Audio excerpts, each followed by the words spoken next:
సంక్షేమ కార్యక్రమాలు 100 పైన ఉన్నాయి. అవన్నీ చెప్తూ ఉంటాయి మీకు. I think it will be too late. ఎందుకంటే మీ అందరికీ తెలుసు పెన్షన్ దగ్గర నుంచి మరి మనం 4,000 ఎలా ఇస్తున్నామో. మరి జగన్మోహన్ రెడ్డి గారు యాక్చువల్గా నాకు ఎందుకు మీరు తెలుగుదేశంకి వచ్చారు అని క్వశ్చన్ అడిగితే, నేను డే 1 ఆయన సంతకం పెట్టిన రోజు నేను చాలా యాంగ్షియస్ గా, ఫస్ట్ టైం ఎమ్మెల్యే, నేను 3 months లోనే నేను డాక్టర్ గా హైదరాబాద్ లో ప్రాక్టీస్ చేస్తున్నా. దాన్ని పిలిచి ఈ యొక్క తాడికొండ అమరావతి క్యాపిటల్ చంద్రబాబు నాయుడు గారు ఇచ్చారు. దానికి మరి మీలాంటి వాళ్ళు వచ్చి, ఐ మీన్ ఎడ్యుకేటెడ్ పీపుల్ వచ్చి గెలిపించాలి అంటే నేను చాలా తిరిగి చాలా కష్టపడి గెలిచాం. ఎందుకంటే అక్కడ వచ్చినప్పుడు చాలా మంది చెప్పారు 174 ఎమ్మెల్యే టికెట్స్ ఒక్క సైడ్ అయితే తాడికొండ అమరావతి అనేది సపరేట్ అని. నాకు చాలా అప్పుడు ఇదేంటి నాకు తెలియదు, ఇది లాస్ లో ఉన్నదా అని చాలా మంది అన్నారు. శ్రీదేవి గారు ఓడిపోవటానికే వచ్చారని. అక్కడ తెలుగుదేశం సైడ్ నుంచి కానీ వైసీపీ నుంచి నేను గెలుస్తానని ఎవరు అనుకోలేదు. కానీ నేను గెలిచినప్పుడు అందరూ చాలా ఆశ్చర్యపడిపోయారు కూడా, ఎలా గెలిచింది మా 3 నెలల్లో వచ్చి రాజధాని టికెట్ అని.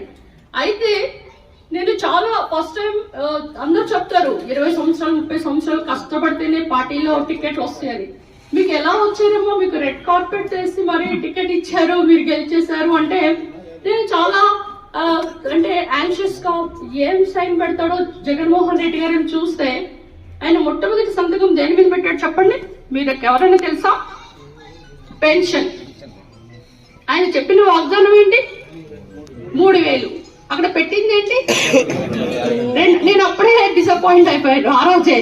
ఇదేంటి అసలు అంటే మాట తప్పను మడమ తిప్పను, విశ్వసనీయత విలువలు, ఇదేంటి ఫస్ట్ సంతకంలోనే ఎక్కడ విశ్వసనీయత ఉంది అని ఆ రోజు అనుకున్నా నేను.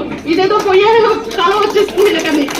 ఎందుకంటే మనం ఒక్క మాట చెప్పినప్పుడు కనీసం 10 చెప్తే ఒక్కడన్నా ఆ రోజు మనం ప్రమాణ స్వీకారం చేసిన రోజున్నా కరెక్ట్ సంతకం పెట్టాలి కదా.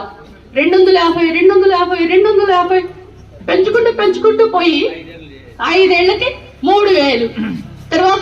తర్వాత చెప్పిందండి నేను 3,000 కంటే ఇంకా పెంచలేను.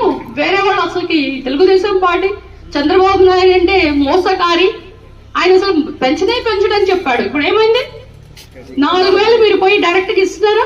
చంద్రబాబు నాయుడు గారు డైరెక్ట్ గా పోయి మరి లబ్ధిదారులు ఇంట్లో కూర్చొని వేసి టీ తెచ్చుకొని టీ ఇచ్చి ఆయన తాగి కొన్ని 4,000 ఇచ్చి మరి 3,000 బకాయిలు కూడా మొత్తం కలిపి 7,000 ఇచ్చామా లేదా?